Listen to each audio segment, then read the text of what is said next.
What's going on, everybody? Wolf Daddy here. Welcome back. Had a lot of people asking what I'm doing to the truck, why is the truck down, and then a lot of questions about the VasFab Weld rear shock relocation system. So I am making a full video, give you all the details on the truck.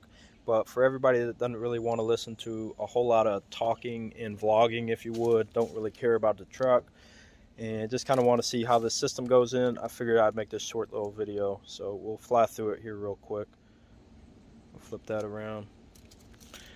So with the kit, you're going to get this bar, you'll get the Viking shocks, and then you'll get the two bottom mount brackets. So I went ahead, hung those up, painted them, and then you're going to want to grind the paint back down wherever you plan on welding it. So I grinded on both ends here, the frame, and then down there on the axle as well. Weld this bar in. I did have to cut the factory exhaust out of the way, so I'll reroute that later.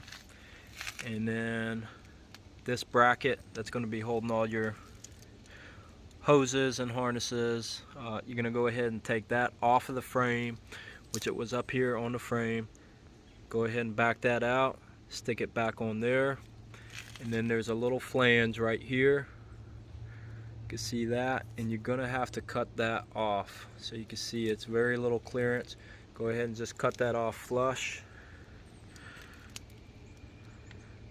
And that's what you got. Stick it back on, weld everything into place, and it's done just like that.